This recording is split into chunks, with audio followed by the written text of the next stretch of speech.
Fempreneurs, get ready to have some fun today. We are here with Lesley Nicole of Just One Can. Just One, fill in the blank, can is a nonprofit organization dedicated to bringing more joy in the world. We have a special guest today, and she has a very special mission.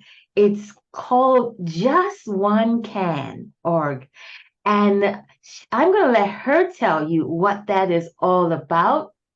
So listen carefully because people around the world, kids especially, are going to be able to listen to this and find out that there is someone special who is providing the help that they need.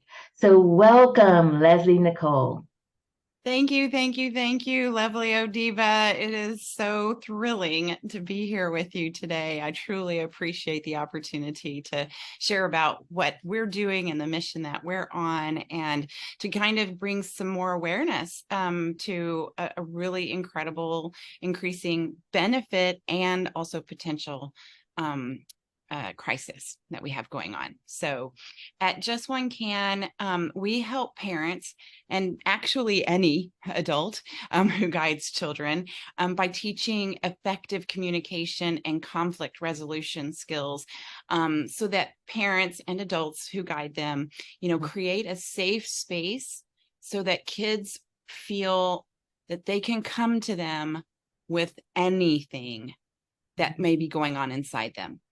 And by doing that, we show them how to create a safe space and how to have skill sets and how to use the language and the modeling and the structures so that the kids do feel like they are actually seen, heard, and what they say matters. Because to me, every person that I meet, that's just the purpose of my life, is to just wake up with a smile and greet everyone I meet, with compassion and kindness and thoughtfulness and caring, and even, a smile can make the difference. And I feel that when we engage with people like that, even if they're total strangers or a kid in the grocery store standing in line with their mom, right, to sit there and connect with them so that they know that they were seen. And if they ask you something, that they were heard. And when you engage them back with a smile and go, oh my gosh, yes, look at that little teddy bear. Then they're all like, oh, and what I said mattered because this adult spoke to me. And when you see that light up on someone, on a child's face, it's priceless. It's absolutely priceless. And you Yes, also but know I that. just want to take a breath into that because everyone wants to be seen and heard and know that they matter. Absolutely. And this is like part of my mission as a visibility coach to get people over the hurdles that they have with visibility and really understand that what they have to say matters so much. And I realize that a lot of the struggle that they have comes from childhood, not being Absolutely. heard, not being seen. Even years before, other generations told children, you are not to be seen and heard. And that Mhm. stuck with a lot of us into our adulthood. So this is a beautiful mission that you have. Thank you. Thank you. And I, applaud you as well to bring that opportunity to visibility to other things, organizations like ours and all the other organizations and people and businesses and service providers, to give them an opportunity to be seen and to be heard, and get that reciprocity going. So yeah. And the thing about it is that you're exactly right. It does start in childhood. Mm. And not to get too scientific about it, but from birth to 7, we're in theta brain state, where that Oh, means that we are just data in waves. the flow, and we're just turning into a sponge, and we're just absorbing. So Mm. the way that I explain it to kids, or to participants, is that I'm like, When you see the kid on the 25-cent horse in front of the grocery store, and he's just going to town like this, right? Yeehaw, and come on, guys. He's talking to them because of theta. They are conscious, but they're also unconscious, and they actually believe that they're on a horse. Like, to them, their imagination, that they're actually on a horse, they're going through the fields, and all this stuff is going by them and things like that. So that helps. And then after that, so any survival mechanisms that they did to manage that, then they carry them throughout the rest of their life. So you're right. So those things that happen, and then after theta, there's other coping mechanisms that we do. And so at Just One Can, everyone says, well, what age do you start? And I'm like, birth. And when do you stop? And I'm like, never. Because like you said, you made a very big point. All of us want to be seen, heard, and feel like what we say matters, and that we matter, just to be existing, that we matter. Whatever our station in life, whatever our purpose in life, whatever we're doing, we want to feel that. And there's an actual way to do that. And there's a way to foster it and to create it if you haven't, and to avoid the pitfalls of damaging it. And then the good hope is that even if there has been some, I call it mental fitness, right? Because you go to the gym and you work out and you don't expect to, lift 250 pounds, after day one, when you can only lift 10. Okay. So the heavy lifting comes later. So if there have been some challenges, or, any parents or adults who guide children, like foster parents, organizations that are, at-risk kids, after-school programs, things like that, I also go in and train those organizations so that when they are with that time with that child, that they're able to foster. And then I also work with the parents of the kids that are bringing it to those organizations, so that everyone's on the same page and the child's getting the same messaging. Oh, that's beautiful. That is beautiful. Wow. Can we just clone you and put one of you in every city so that everybody gets heard and the needs are being met? This is so fantastic. And I want to say to the ladies listening, or whoever's listening, as an entrepreneur, the key to your success is part of being open and being childlike and believing and seeing that the dreams that you're working toward and the things that you hope to achieve are possible. And it's so amazing. And I can totally relate, because it's happened to me as well, that we start out as kids. And like you said, the kid on that horse, he really believes he's on a real live horse going through the meadow or going through the wild, wild west. And then parents come along and say, you're making too much noise, you're disturbing the neighbors, there's all this society as a whole says, don't. And next thing you know, you're an adult and you don't have that imagination. You don't have that visualization capacity, because it's all been shut down and you need to reopen it. So I hope parents listening to this say, don't shut them down. Yeah. How do you feel about that? Oh, absolutely. And here's, I have lots of gems, of course, for having done this for over 25 years. Is one of the key takeaways that someone can take from our time together is say, and this is not just for your children, but especially because they hear no like 240 times more than they ever hear the word yes. Guilty. Or permission. So to change the language, here's your tip. Here's your little gem. Tell them what you do want them to do, rather than what you don't want them to do. So I'll give you an example. You're walking down the sidewalk, there's a puddle, they have their new Sunday shoes on or something. And instead of saying, don't jump in the puddle, don't step in the puddle, what do most children do when you say that? Jump. The younger they are, the more they do it, because they don't hear don't. And most parents don't understand that, and adults don't understand that. They actually don't really hear the word don't. They don't process it as in don't do that. So but it also causes then there's a negative reaction because they did it. And so it's to say, hey, look, there's a puddle up ahead. Let's walk around it. Tell Let them what you do want them to do. So then that way you don't have to say no to them. You don't have to get angry at them. You don't have to sit there and go, why did you do that? I told you not to do that. Right. So that's just all. Yeah. It's really, really okay. important. Yeah. So it's a huge gem and you can use it everywhere. And it also a little tip. It works with adults. It works with everybody. It works Yes, with humans.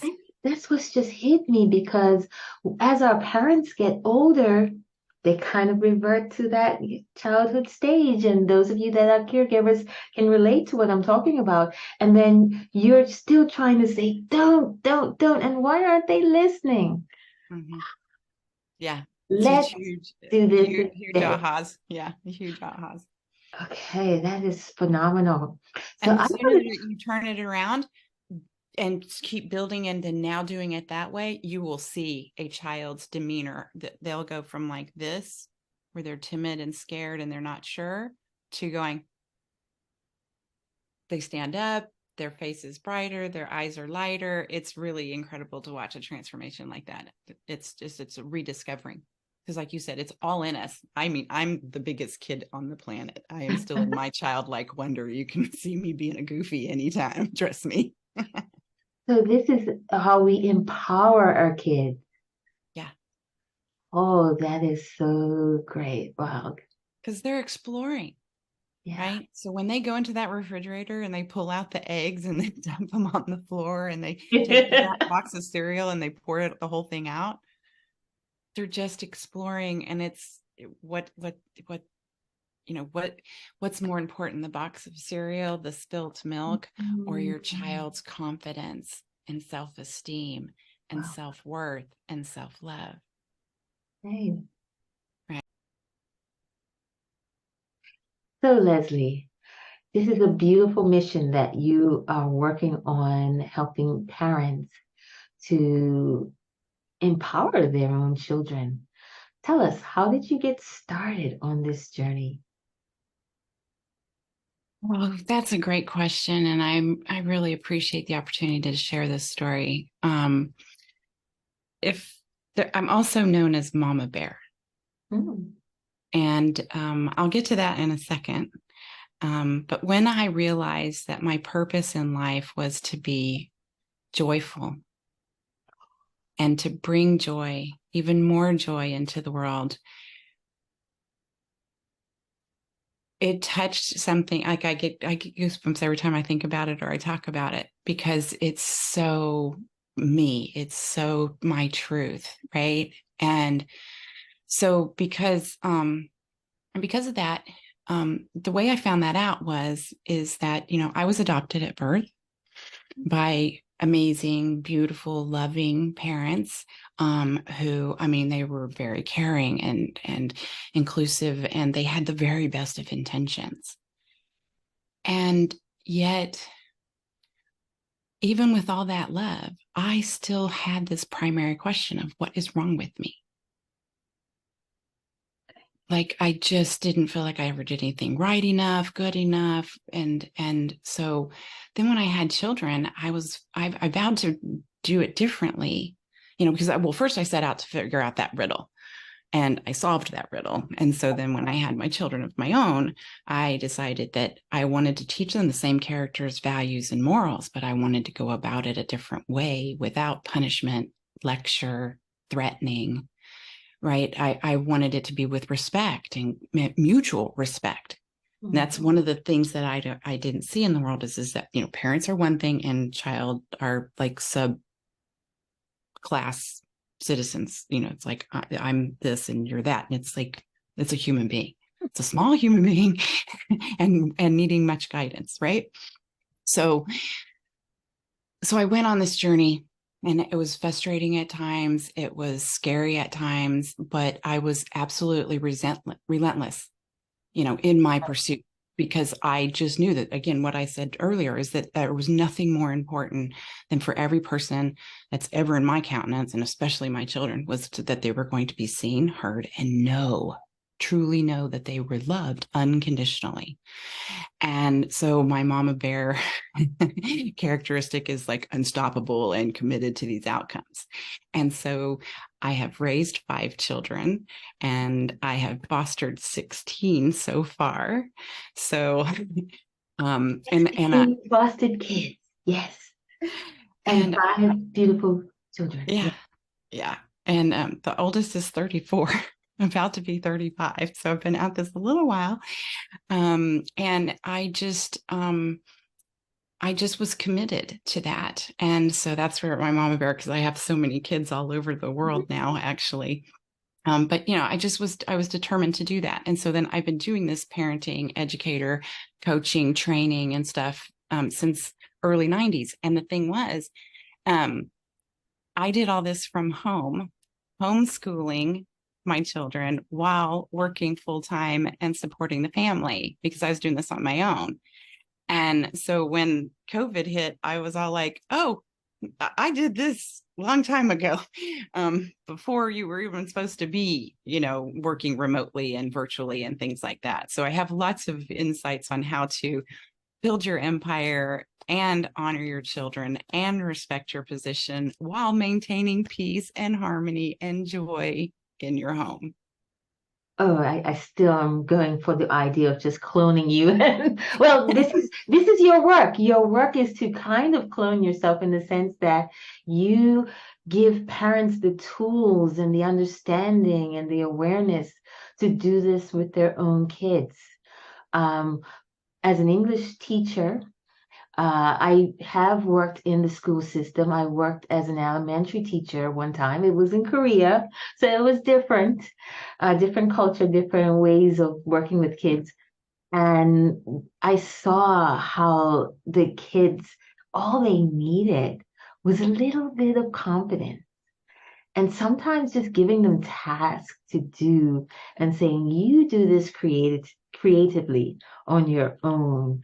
You just, they just light up, as you say, they thrive in that. And they're so much more capable than many of us give them credit for. Mm-hmm. Yeah.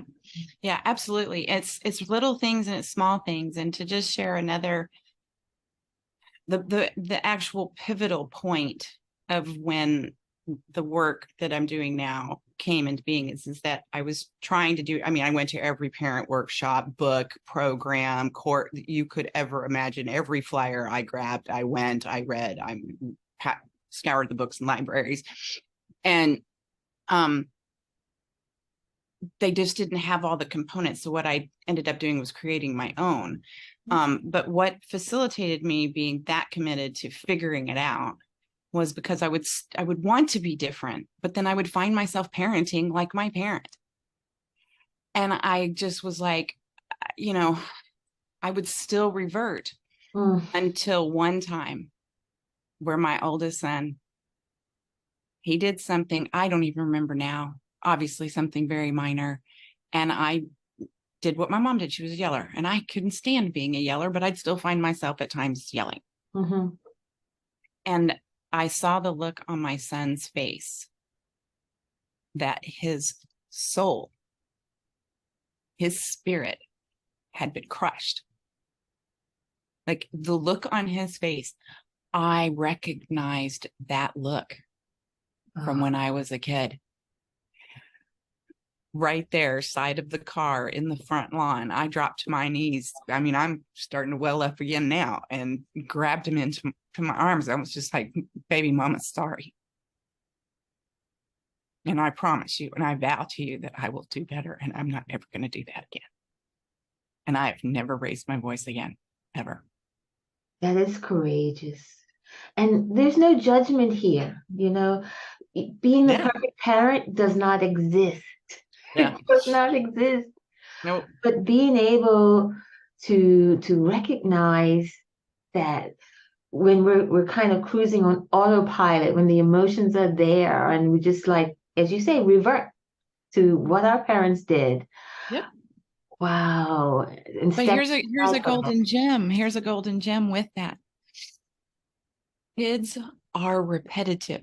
mm, So this is where the gift and opportunity lies, so that if you do mess up and then saying, "Oh, I'm going to handle this really well," and then you don't, guess what? They're going to mess up again. And you are, as the parent or the adult that's guiding this child, have an opportunity to do it better again, because they're going to keep doing it until you get it right and they get it right. Hmm. So you can give yourself a break and go, "I got another chance at this." Give yourself a break, Yeah, parent. absolutely. That's fantastic. And tell me, well, you can keep going, but tell me a bit about your entrepreneurship journey. Like, how did you develop this organization and programs for kids? How did this all come about? Well, that's an awesome opportunity to share a little bit about that. I grew up in an entrepreneurial house, as well as a traditional career, retire from the company after 25 years of service environment. My mom was the entrepreneur. My dad was the one who had the corporate job and retired after 33 years. Mm. Um, and my mom started the entrepreneurial when I was 6 years old, and it was flipping real estate, buying distressed properties and rehabbing them, and then selling them or keeping them as rental properties. And she kept me at her side the entire time. Like, I went with her everywhere. I went with her to look at properties. I went with her. She would take me out of school to have me sit in on the closing table at the bank negotiations, going to the bank runs, going to deposits, paying utilities, the whole bit, the whole time, all the way up.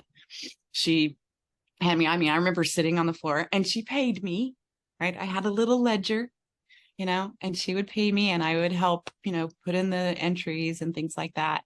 And so I learned so much, and I didn't know I was learning. Like, it wasn't like she was sitting here, "We're going to learn about this." She just exposed me to it. Mm. And so when I went off to college and got my first corporate job, I was in there and, entry level, of course, right? And then I could see all these things that were inefficient and that could be improved, but I had no rank, I had no, authority or whatever to do it. And it was very frustrating, because I was like, I want to help and I want to make it better and easier and more enjoyable, place to work and more profitable. And so I wasn't able to do that. So then that's when I, started really the launch of starting my own business. And then through the course of working with other parents and dealing with other organizations and working with the PTA and saying, "What is this that you're doing and how is it you're doing it?" And they're like, "Can you show us? Can you teach us some of these things?" And so I was like, "Yeah, sure. I'm happy to teach you guys. No problem." Like, okay. And so, Thursday nights in my living room, "Well, what do I do if they do this?" And I'm like, "Well, you could do this. And this is how you can set up a better structure so that you even avoid that." Right. And that's the best thing is prevention, right? Is to have the tools and the knowledge and the skill set that you can go to that toolbox, which I call a treasure chest. Mm. And you go to that treasure chest, and that there's treasures in here. And what type of treasure, am I looking for today? And you can use it with your children as well, within your place of work, business, home, whatever. You can have, "Oh, I think we need, someone's upset or angry. Ooh, what kind of treasure box item do we need to go find? Mm. You seem really upset. You seem very angry." Acknowledge them. Acknowledge what you see. Mm. Acknowledge that they're upset, they're sad, they're distressed, they're angry. Acknowledge it. Don't engage it. Don't fight fire with fire, right? You want to mirror and model. So when the kid comes at you, just another tidbit, kid comes at you and he's all like, "I am not going to my room and there's no way you're going to make me go to my room." And they're screaming at you. "Sweetheart, you are really upset and mommy sees that. And I acknowledge that you're really upset. And I will be happy to talk about that upset when your voice can sound like mine." Mm. You're ready, willing, and able, but you have conditions. Those are boundaries. And while you're modeling the boundaries, they're learning about boundaries. I love that. And I love the fact that you talked about separating the acknowledging from the engaging in the same, Yeah. yeah, Yeah. which is So what that's we actively do. We just engage mhm. on It's called autopilot. reacting versus, responding. Responding is that you are being responsible. That's what respond is, to be responding, responsible for your behavior. Reaction is you're just knee jerk. It's just off the cuff without any forethought of consideration of what is the best next step course of action. And you got a lot of training with 5 kids. Tell me their ages or something about these beautiful kids. Oh my gosh. Well, they're all about to shift because they're all within months of each other. Um, so it's currently 34, 26, 25. Oh no, sorry. I did it right. Okay. 34, 34, 33, 26, 25, 23, and then the fosters are all different ages. The youngest is now 19 and the oldest is 27. So, and they live like in the United States. They live in Switzerland, Germany, Sweden, Spain, and Martinique. I said, some of you guys need to go to Australia so I can visit you there. I But haven't been there since I was like 6 years old, 5 years old. that is beautiful. This is amazing. And And they're all different. They're all completely I can different imagine. individuals, and the way that you interact with them is it's so dynamic how it is not cookie cutter. Principles are. Approach is what's where it gets creative.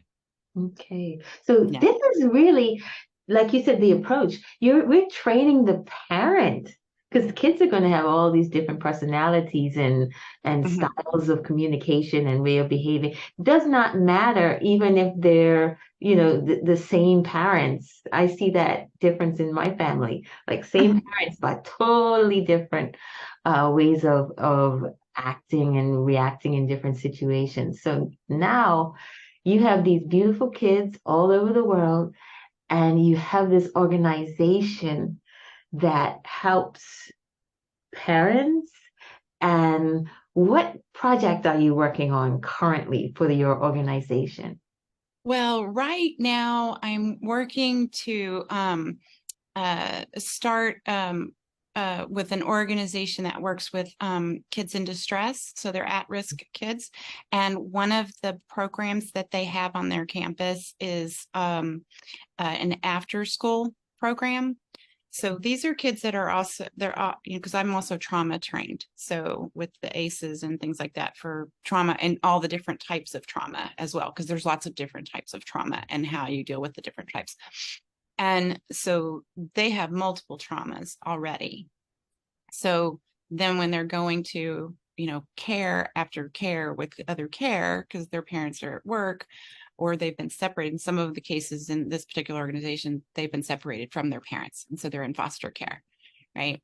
So I'm working with them to understand about how the trauma affects your approach to them, which can exacerbate which actions can exacerbate their traumas and shut them down either even more. Well, they're going to do two things. It's going to be on a spectrum, but they're going to do two things. They're either going to become more defiant or they're going to shut down, Mm. and they're going to hide and get small, or they're going to come out with their fists fighting. Like I said, in one way, it could be just yelling, screaming, acting out, whatever.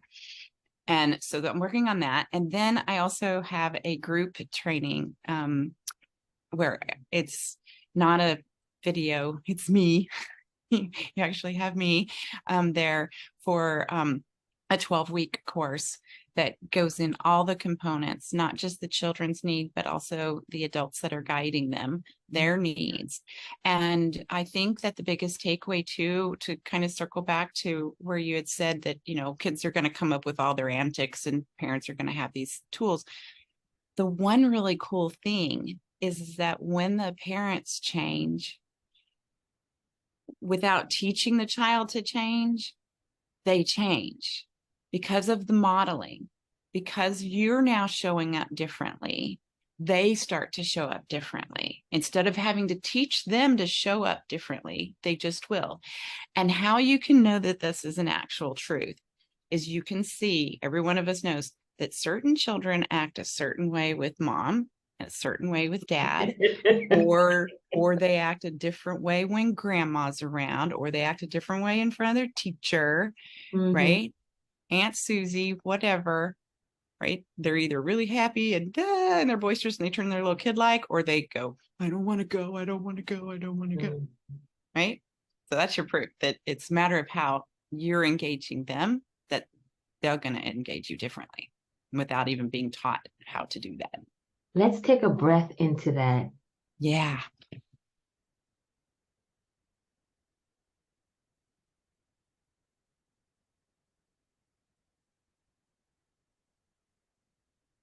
Yeah. So important. Yeah, I just want to take a breath into that because that nugget of wisdom is important in every relationship that we enter into. When we change ourselves, and what you talked about is not parenting, but the people, the adults that guide the children, finding the joy in guiding children. Yep. Yep. Yep. So that it's not this, but it's right. This. Yes. Yes. It's like a dance. It's like a dance. The point of dancing is not to end up at a certain spot on the floor. It's to enjoy all the steps that took you to the end. I want to thank you so much, Lesley Nicole, for joining us. And we are here to support you in the work that you do. And I will be putting the links to websites and everywhere that we can contact you. Give us the name of the group one more time so that we know exactly where to find you. Absolutely. It's justonecan.org. And just a little thing, it's just one, basically a blank, because it's just one smile, just one hug, just one class, just one phone call. We all know the power of just one of those things and how it can truly make a difference. So that's how Just One Can was born. So thank you so much, Avdiva, for the opportunity to share your light with me and allow me to share my light with you and what we're doing here, and the opportunity to really bring awareness so that we can create a lot of wonderful, dynamic, beautiful change to bring more joy into the world. It was my pleasure. Thank you, Lesley.